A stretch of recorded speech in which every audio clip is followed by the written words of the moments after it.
de quien menos lo esperabas. De eso hablaremos en el podcast de Nuevos Comienzos. Mateo 26, del 14 al 16, en la Nueva Versión Internacional, dice: uno de los 12, el que se llamaba Judas Iscariote, fue a los jefes de los sacerdotes. ¿Cuánto me dan y yo les entrego a Jesús?, propuso. Decidieron pagarle 30 monedas de plata, y desde entonces Judas buscaba una oportunidad para entregarlo. Es un tema complejo hablar sobre la traición, hablar sobre la deslealtad, sobre el engaño, sobre la mentira, porque regularmente nos hiere, regularmente nos lastima, porque viene de alguien conocido, de alguien cercano. Si alguien te traicionara que no representa nada en tu vida, no te dolería. Cuando hablamos de esto, estamos hablando de personas cercanas, personas que por algún vínculo que tienen con nosotros logran lastimarnos, logran hacer mella en nuestro espíritu a causa de que hicieron algo que no esperábamos. Por eso es el título de esta dosis, de quien menos lo esperabas. Sabes, para Jesús no era oculto que Judas lo iba a traicionar, pero Jesús lo incluyó en su círculo íntimo. Estaba dentro de los 12. Es más, era aquel que custodiaba las finanzas del ministerio. O sea, era alguien de confianza. ¿Y qué podemos hacer ante esto? ¿Qué podemos hacer ante la traición, ante la deslealtad? Pues prepararnos, saber que no somos inmunes, que si a Jesucristo le tocó, ¿por qué no a nosotros? Lo que tenemos que aprender es a manejarlo. Vas a oír de muchas personas que te van a decir: cierra tu círculo, pero entre más pequeño tu círculo, más dura va a ser la traición. Bien interesante, porque a veces nosotros no podemos detectar eso, no esperamos eso de las personas, no esperamos eso de nuestros padres, de nuestros hermanos, de nuestros tíos, de nuestros primos, de nuestros amigos, de nuestros hijos. No lo esperamos, pero llega. Tarde o temprano a todos nos va a llegar eso. Nos van a traicionar. Y no es que yo te lo esté sentenciando, ni profetizando, ni nada que se parezca. Es parte de la vida. Como cristianos no podemos dejar envenenarnos por ello. Y prueba de ello es cómo Jesús manejó estas situaciones. Porque mira esto, Mateo 26, 33, 35, un poquito más adelante dice: aunque todos te abandonen, declaró Pedro, yo jamás lo haré. Te aseguro, le contestó Jesús, que esta misma noche, antes de que cante el gallo, me negarás 3 veces. Aunque tenga que morir contigo, insistió Pedro, jamás te negaré. Y los demás discípulos dijeron lo mismo. Hablamos todos sobre la traición de Judas, pero ¿qué de la de Pedro? Es que no es comparable, dicen algunos. No, es igual. Y es más, Judas nunca declaró lo contrario. Pedro sí, por ese carácter que tenía. Aunque todos te abandonen, siempre él queriendo ser el primero. Siempre él queriéndose portar como el más fuerte, como el más leal, pero traicionó al Señor. Lo negó 3 veces. ¿Quieres otra? Mateo 26, 43, 46. Si te das cuenta, todas estas traiciones aparecen en el mismo capítulo, Mateo 26. Cuando volvió otra vez, los encontró dormidos, porque se les cerraban los ojos de sueño. Así que los dejó y se retiró a orar por tercera vez, diciendo lo mismo. Volvió de nuevo a los discípulos y dijo: ¿siguen durmiendo y descansando? Miren, se acerca la hora. El Hijo del Hombre va a ser entregado en manos de pecadores. Levántense, vámonos. Ahí viene el que me traiciona. ¿Se dan cuenta? Tercera traición. La primera, aquel que lo iba a entregar. La segunda, aquel que lo iba a negar. Y la tercera, aquellos íntimos que en la buena teoría lo iban a acompañar, pero se quedan dormidos. 3 tipos de traición. Le tocaron a Jesucristo. La primera, del que llamaba amigo y que tenía la custodia de las finanzas. La segunda, del que podemos suponer era el líder de los discípulos, el que siempre salía adelante, el primer lugar. Y la tercera, de los 3 íntimos, de esos 3 que el Señor apartaba de los 12 para momentos muy especiales. Esos 3 que eran tan cercanos al Señor no se pudieron mantener despiertos. ¿Te das cuenta? A veces tú estás rodeado por ellos. Estás rodeado por aquellos que hablan a tus espaldas. Estás rodeado de aquellos que te dicen: siempre voy a estar ahí, y cuando llega el momento no aparecen. Y están aquellos que dicen: te voy a acompañar, yo estoy con vos en las buenas y en las malas. Y cuando tú los llamas no te contestan, cuando les escribes te ignoran, etc. O cuando tú los necesitas o necesitas apoyo, simple y llanamente siempre tienen una excusa para no apoyarte. Pero cuando ellos lo necesitan, si tú no lo haces,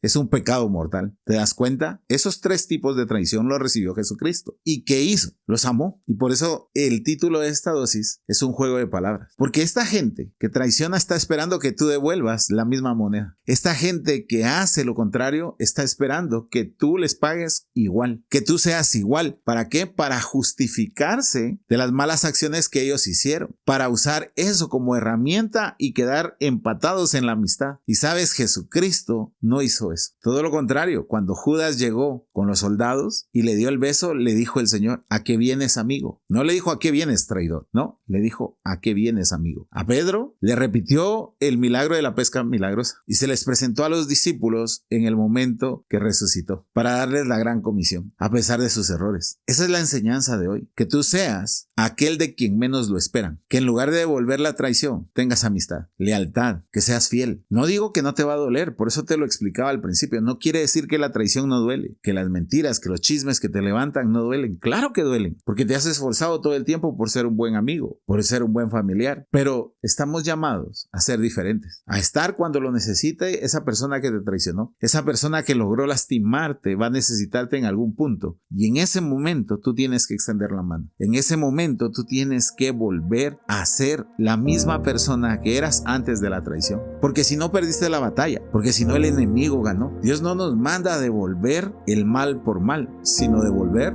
bien por mal. Ser ese de quien menos se lo esperaban. Que tal vez ellos, sabiendo que hablaron de ti, que te traicionaron, no pensaron que ibas a estar en ese momento tan fuerte que les está tocando vivir. Y tú fuiste el primero que abrió los brazos para abrazarlo. Y tú fuiste el primero que llegó o que llamó para darles palabras de ánimo. Sé tú el que menos pensaba. Sé tú el que en lugar de traicionar, perdone. Pero sobre todo, ame, porque es el mandamiento que el Señor nos dio. Padre, en el nombre de Jesús, permítenos mantener sano nuestro corazón. Sabemos que llegará el momento en que alguien nos lastime en base a una traición o en base a un chisme o a una mentira. Pero permítenos mantener nuestro corazón sano. Permítenos mantener nuestros pensamientos libres. No permitas que el enemigo nos gane esta batalla, sino que nosotros nos mantengamos firmes en los principios que tú has puesto en nuestras vidas. Que a pesar del dolor que nos pueden causar, nosotros podamos abrazar y perdonar y sobre todo amar a nuestro prójimo como nos amamos a nosotros mismos. Gracias, Señor, en el nombre de Jesús. Amén y amén.